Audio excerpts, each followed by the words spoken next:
السلام علیکم. غامدی صاحب کے ساتھ ہفتہ وار سوال و جواب کی نشست کو لے کر ایک دفعہ پھر حاضر خدمت آغاز کرتے ہیں. غام سے بہت شکریہ آپ کے وقت کا. ناسخ و منسوخ کی بحث پر غامدی صاحب کے نقطہ نظر پہ بالعموم جو اعتراضات کیے جاتے ہیں، جو تنقیدات کی جاتی ہیں، اس کی توضیح مزید کا سلسلہ جاری ہے. چوتھی نشست ہے اس سلسلے کی. غام صاحب، گزشتہ نشست کا خاتمہ اس پر ہوا تھا کہ قرآن مجید کے متعدد مقامات کے بارے میں خود مسلمانوں کے مفسرین کا یہ کہنا ہے کہ قرآن مجید خود یہ بتا رہا ہے کہ آیتیں منسوخ ہو گئی ہیں. آپ ان کو ایک مختلف زاویہ نظر سے دیکھتے ہیں، تو ہم نے سوچا تھا کہ ان آیات میں سے جو منتخب آیات ہیں ان پر آپ کا تبصرہ بھی لے لیں.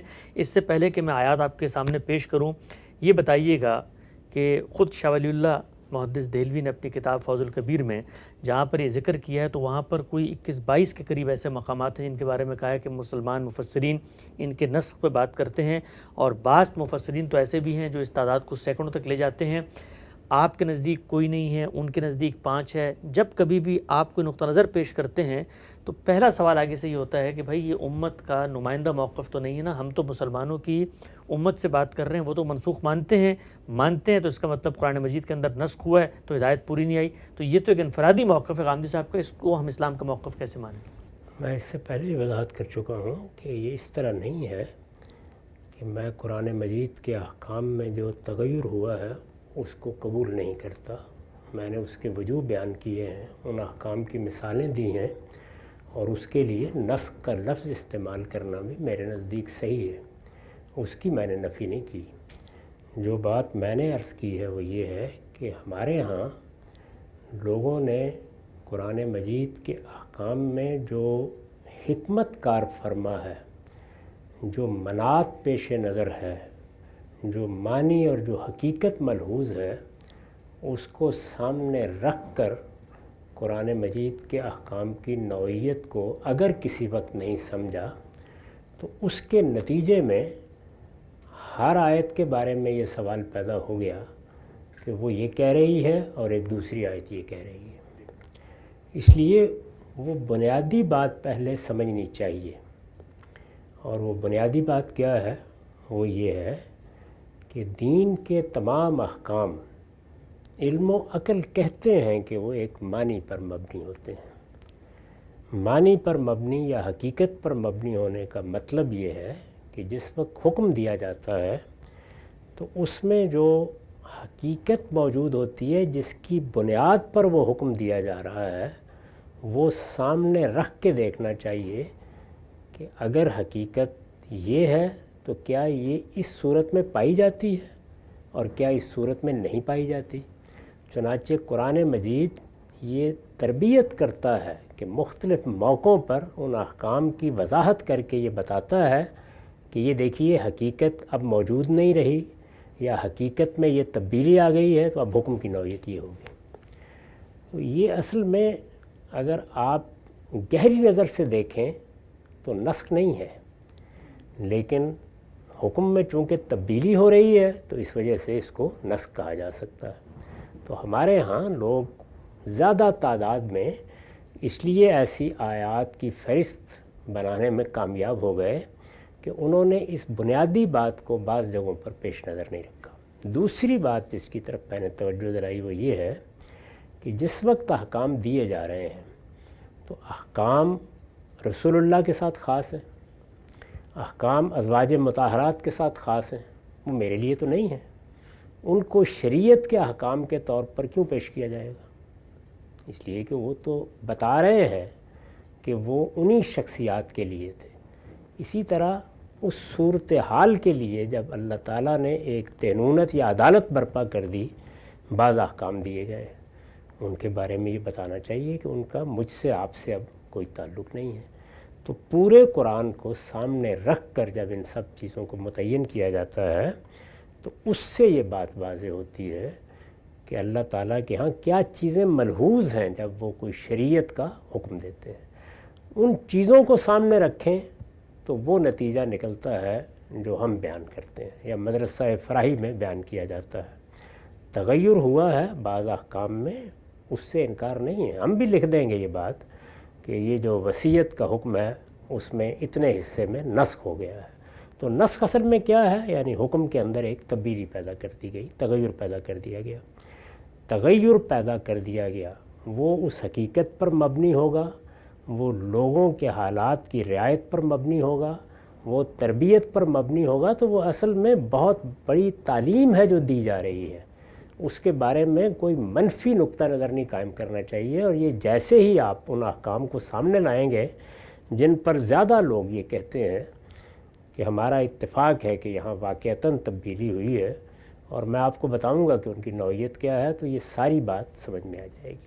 تو میرے نزدیک یوں نہیں ہے کہ میں نسخ کو تسلیم نہیں کرتا، نسخ ہوا ہے، لیکن اس کی نوعیت کیا ہے، اس معاملے کی صورتحال کیا ہے، وہ کس طرح کی چیز ہے جس کو نسخ سے تعبیر کیا جاتا ہے، وہ بتانا مقصود ہے۔ ٹھیک، ہم سے واضح ہوئی بات، آگے بڑھاتے ہیں سلسلہ گفتگو کو۔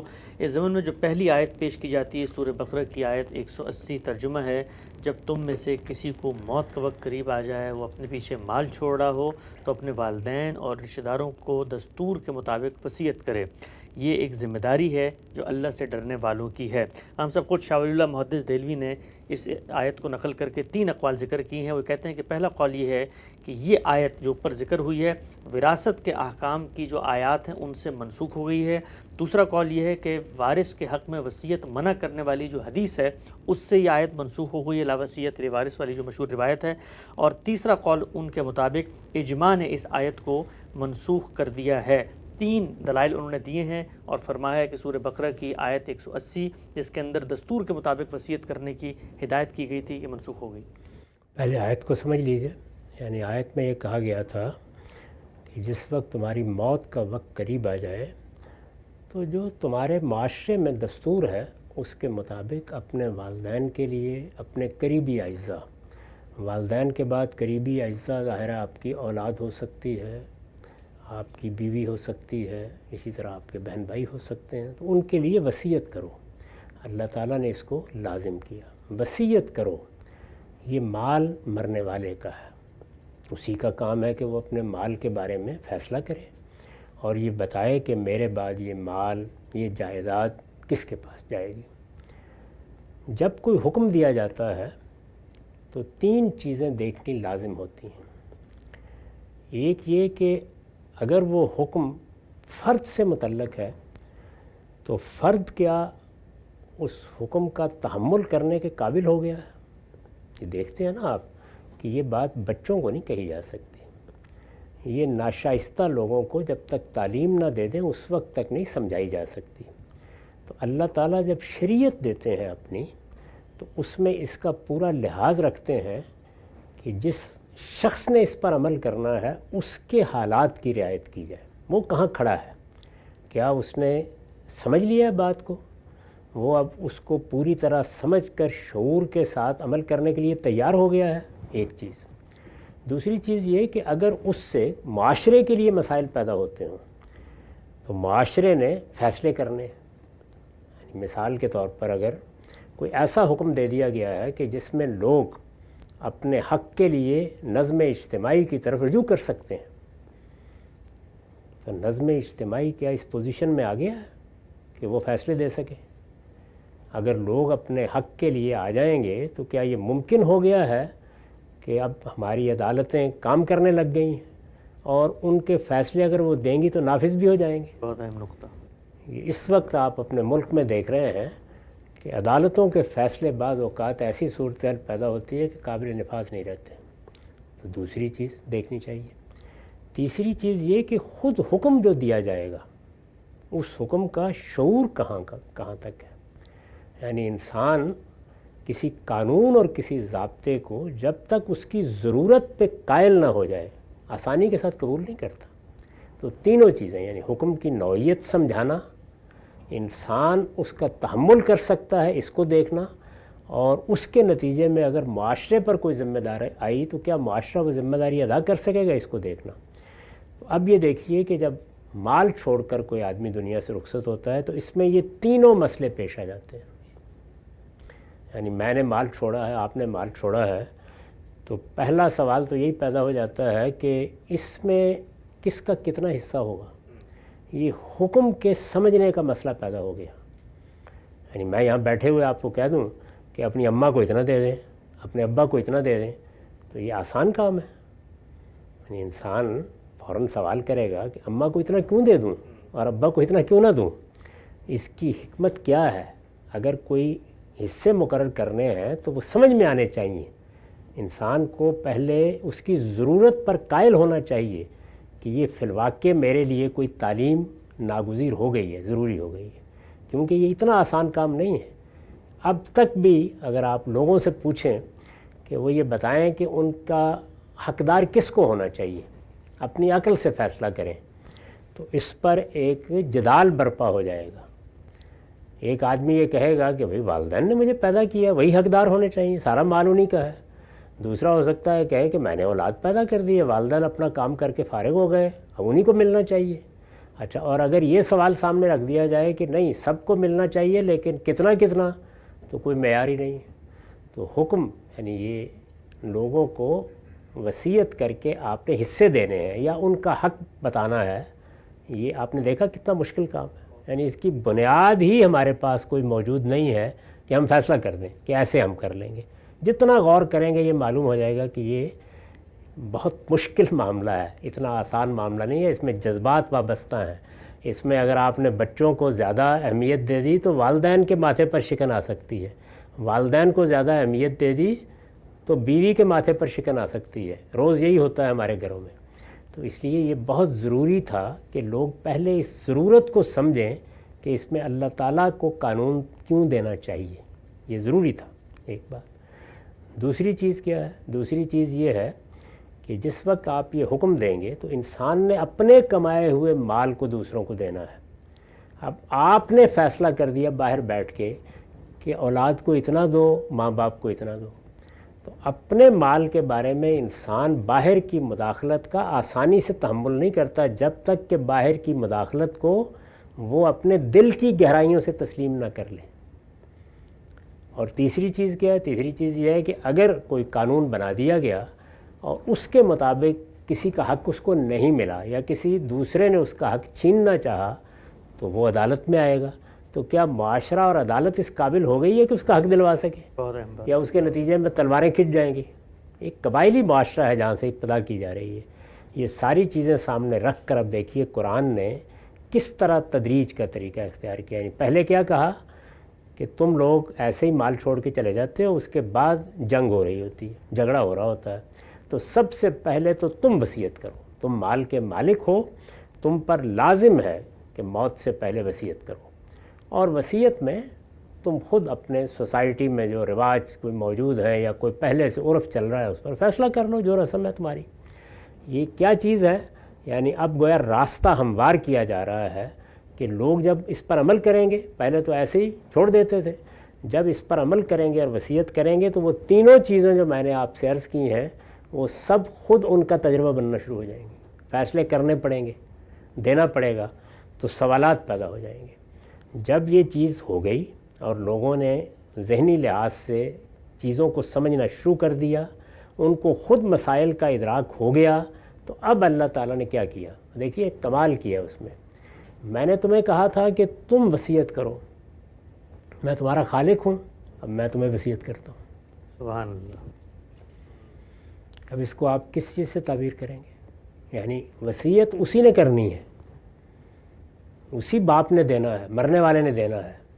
کوئی چیز اگر میرے زاویے سے دیکھیں تو منسوخ نہیں ہوئی، بلکہ اللہ نے اپنی وصیت بیان کرنا شروع کر دی. تو وہ آیات جو سورہ نساء میں وہ شروع یہاں سے ہوتی ہیں، یوصیکم اللہ فی اولادکم، اور اس کی وصیت کا حق باقی رکھا وہاں بھی، اور بار بار کہا کہ تمہاری وصیت کے بعد تم جو وصیت کرو گے اس کے بعد یہ جو تمہارے رشتہ دار اعزاء ہیں ان کے بارے میں اللہ تمہیں وصیت کرتا ہے. بچے ہوئے مال کے بارے میں جو وصیت کے بعد بچے گا اس کے بارے میں اللہ تمہیں وصیت کرتا ہے. کوئی قرض ہے تو وہ ادا ہو جائے گا، کوئی وصیت ہے تو وہ ادا ہو جائے گی. اللہ تمہیں وصیت کرتا ہے. اب ظاہر ہے کہ اللہ نے وصیت کی ہے چند رشتہ داروں کے بارے میں، والدین کے بارے میں کی ہے، اولاد کے بارے میں کی ہے، بہن بھائیوں کے بارے میں کی ہے، بیوی اور شوہر کے بارے میں کی ہے. تو جب یہ وصیت کی ہے تو ظاہر ہے کہ اللہ کی وصیت کے مقابل میں اب میں تو اپنی وصیت نہیں پیش کر سکتا، جسارت نہیں کر سکتا. تو اس کے نتیجے میں عملاً وہ چیز میرے ہاتھ سے نکل گئی. یعنی اب میں یا تو اللہ کے حکم کے سامنے سر تسلیم کم کروں گا. والد صاحب آ گئے، انہوں نے کہا کہ میں فیصلہ کر رہا ہوں، تو اللہ نے فیصلہ سنا دیا. اب آگے دیکھیے اس فیصلے کی وجہ بتائی اور یہ بتا دیا کہ کیوں میں نے یہ قانون دیا ہے۔ فرمایا اس لیے دیا ہے کہ تمہارے آبا اور تمہاری اولاد سب سے نازک رشتے یہ تھے، آباؤکم و ابناؤکم۔ تم ان کا فیصلہ ہی نہیں کر سکتے تھے کہ کس کی منفعت زیادہ ہے، اس کو کم دوں یا زیادہ دوں، لا تدرون ایکم تم اس کا فیصلہ ہی نہیں کر سکتے تھے۔ تو جب لوگوں نے یہ سمجھ لیا کہ اللہ نے انہیں جو وصیت کرنے کے لیے کہا تھا اس میں کیا مشکل ہے، جس کی وجہ سے اللہ نے ان کی مدد کی اور خود وصیت فرما دی، اس کے بعد قانون دے دیا۔ تو یہ اصل میں تدریج ہے کسی قانون کو دینے میں۔ اس کو اس زاویے سے دیکھیے تو یہ محض ایک قانون نہیں دیا گیا، بلکہ ایک دفتر حکمت کھول دیا گیا ہے کہ اس چیز کو اور اس چیز کو ملحوظ رکھ کے یہ سب ہونا چاہیے۔ تو اس میں کوئی شبہ نہیں ہے کہ اب میرا آپ کا یہ حق ختم ہو گیا کہ ہم اپنی اولاد کے بارے میں، اپنے والدین کے بارے میں، اپنی بیوی کے معاملے میں یا بیوی شوہر کے معاملے میں یا بہن بھائیوں کے معاملے میں خود کوئی فیصلہ کریں۔ اللہ کا فیصلہ آ گیا اور ہم چونکہ اس کے ماننے والے ہیں تو اس لیے ان رشتہ داروں سے رشتہ داری کی بنیاد پر ہم کوئی فیصلہ نہیں کریں گے، وہ اللہ کا فیصلہ نافذ ہو جائے گا۔ البتہ ان رشتہ داروں کی کوئی ضرورت ہے، کوئی خدمت ہے، کسی کو کسی ترجیح کا معاملہ درپیش ہے، کوئی معذور ہے، کسی کے حالات اچھے نہیں ہیں، اس کے لیے وصیت کا حق قائم ہے، اور وہ ہر جگہ بیان کر دیا ہے کہ تم جن ضرورتوں کو خود متعین کر سکتے ہو۔ ایک بچے کے حالات ایسے ہیں کہ وہ ابھی تعلیم پا رہا ہے، اس قابل نہیں ہوا، اس کے لیے کوئی وصیت کرنی ہے کرو۔ بیوی کے ساتھ کوئی ایسے معاملات ہیں کہ وہ کل شادی کر کے دوسرے گھر نہیں چلی جائے گی، اس کے لیے کوئی وصیت کرنا چاہتے ہو کرو۔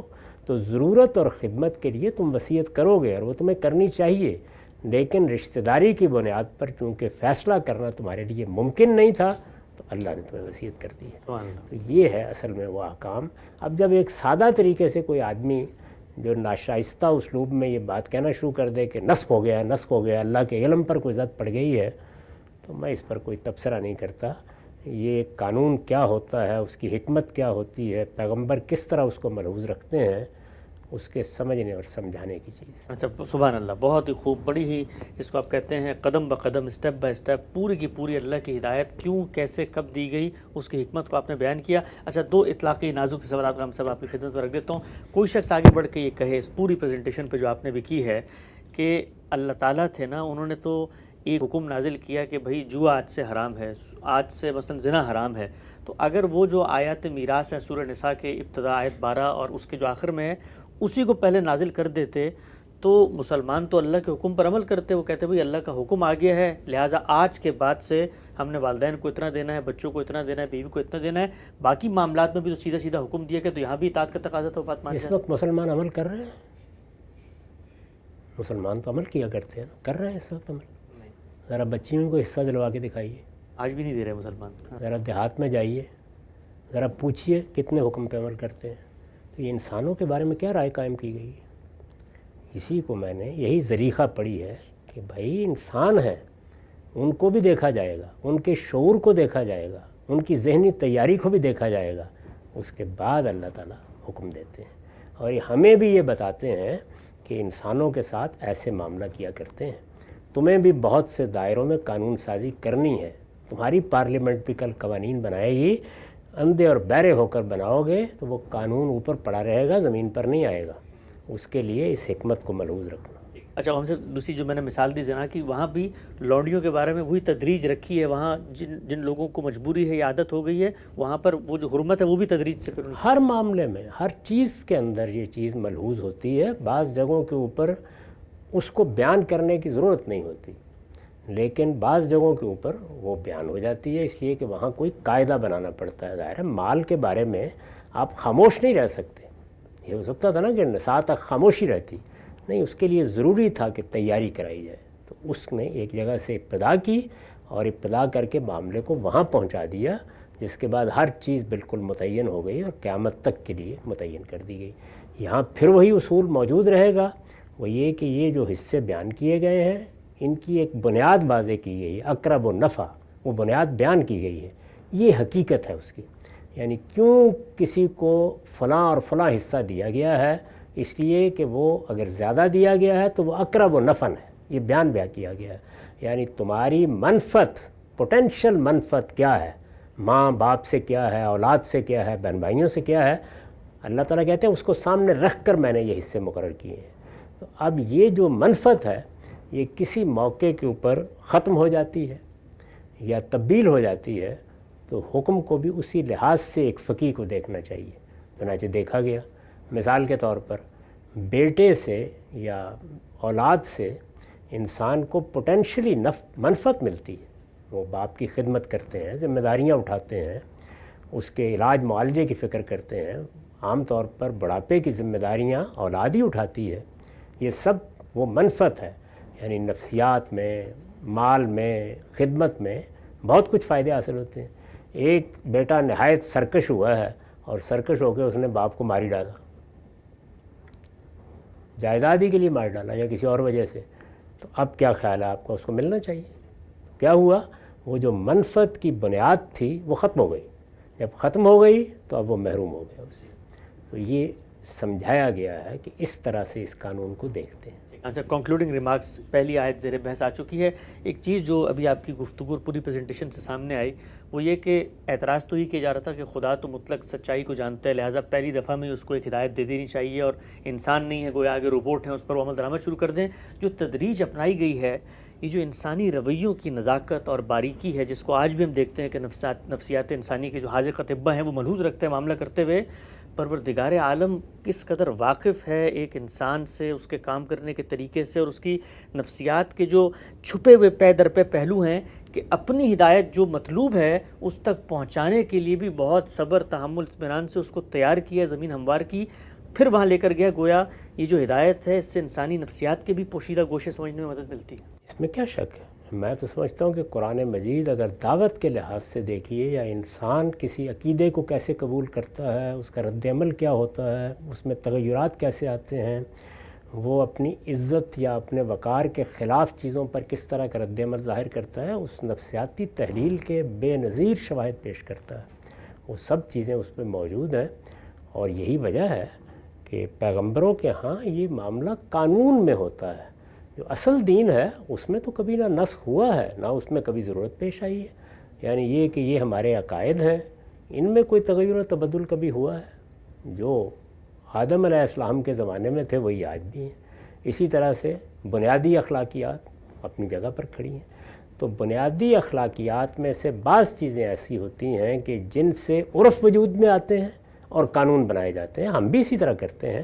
تو اللہ تعالیٰ نے بھی اسی اصول کو سامنے رکھ کر قانون دیا ہے، اور قانون کا حصہ ہے شریعت جس کو کہتے ہیں، جس میں یہ مسائل پیش آتے ہیں۔ نظر واضح ہوا صاحب، ناسخ و منسوخ کی بحث غامدی صاحب کا نقطہ نظر، سلسلہ گفتگو جاری ہے، چوتھی نشست مکمل ہوتی ہے، آگے بڑھائیں گے۔ بقیہ وہ 4 مقامات کون سے ہیں جن کو بالعموم کہا جاتا ہے کہ منسوخ ہو چکے ہیں، غامدی صاحب کیا کہتے ہیں؟ وقت یہاں پہ ختم ہوتا ہے، دوبارہ حاضر خدمت ہوں گے، اب تک آپ کا بہت شکریہ۔